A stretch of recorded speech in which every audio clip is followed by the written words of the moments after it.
Hello guys, welcome back to Hammer Time, episode number 7. We're getting into this thick and fast. So, as ever, we'll start with the schedule. Since last time, a bit of a disappointment. There again, it's been pretty successful. Against Shakhtar Soligorsk, we actually beat them 4-1 in a very, very dominant game, I've got to say. A very rotated side. Bowen playing a lot of the games lately, but Yarmolenko, a standout sort of player. Ben Rama as well, a standout type of player. Kral had a fantastic game in himself. Mark Noble, not so much, but Ogbonna and Cresswell especially, had a fantastic game. And then against Leicester, had just a bit of a slip-up, really. We managed to give away a penalty to Vardy. Issa Diop diving in, not doing fantastic. Areola in net had a bit of a shocker. Kufal as well. Really poor game out there, but hopefully Antonio can find his form again and can be firing yet again. So then, leads us on to today, the Carabao Cup.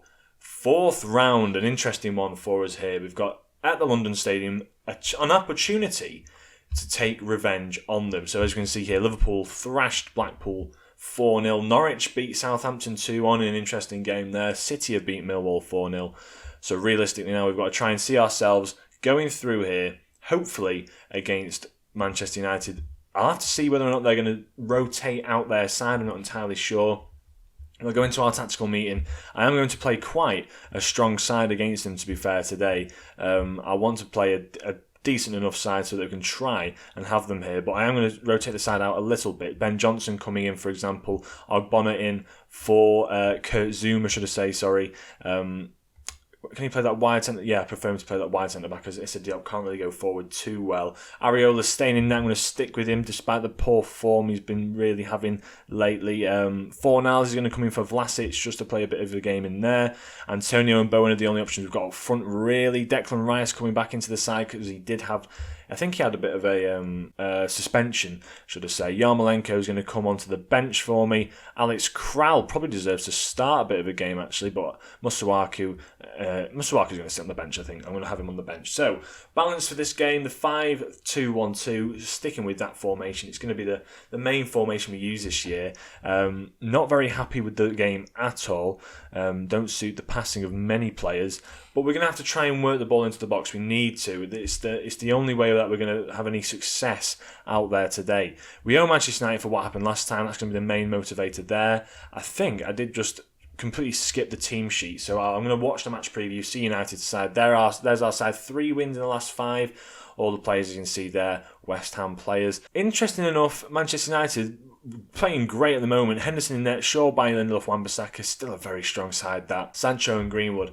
And then who was it up front again?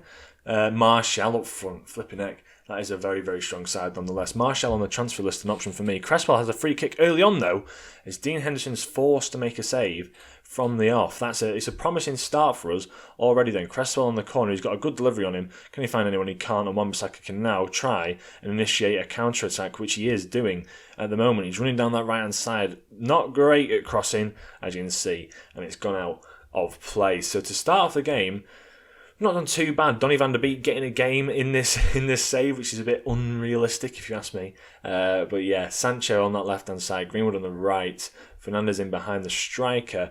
I don't want to always press Wan-Bissaka. Luke Shaw not doing that great a job on that left-hand side at the moment, but Henderson playing very well for Manchester United so far, as we've had the better half so far initially. As you can see, Cresswell from deep whips a ball in. Can he find anyone? He just can't find Dawson, and Dean Henderson clutches that out of the air. Can we maybe bounce back here? Diop finds Dawson, who's just running back from his roll. Back to Diop now, to Souček, who's sitting very deep there. Ben Johnson tries to find Bowen, and Bailly picks that off very early. But there's a lot of yellow cards on that left-hand side for Manchester United, as Wan-Bissaka now tries to get forward, but Cresswell's there to cut it out. Ogbonna now comes forward, finds Souček through the middle, he finds Fornals. Can he maybe slip through Bowen? But no, he takes an opportunity himself, and it goes miles over the bar. Absolutely miles over. Poor start for us so far in this game. 45 minutes gone. We've had the better opportunities, but United hanging in there so far. Hands on hips.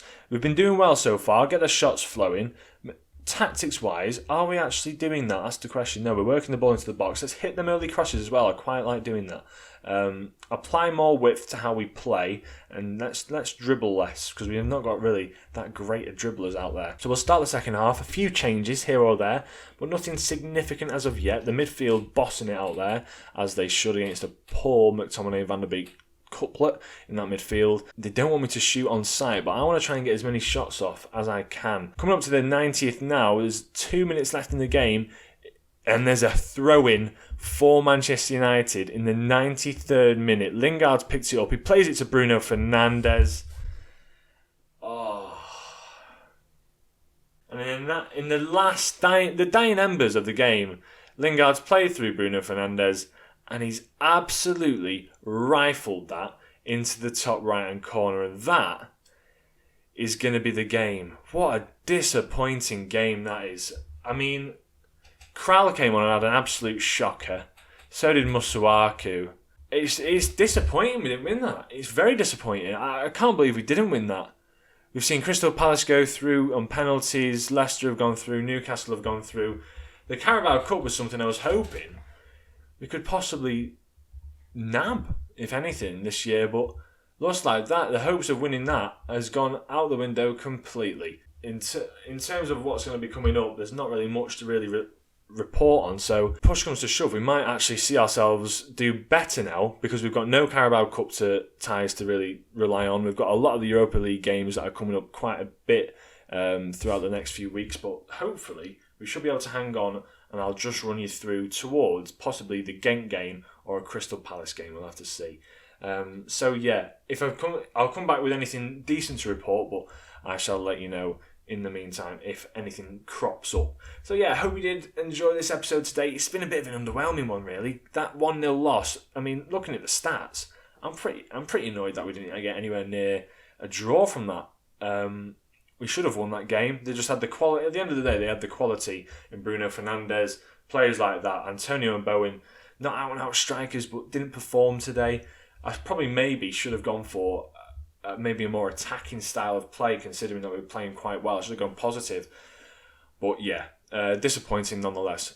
As ever, if you did enjoy the video, please leave a like, subscribe if you are new, to make sure you see these videos as they come out, and I shall catch you in the next episode. From me, Alex, have a great day. Ciao.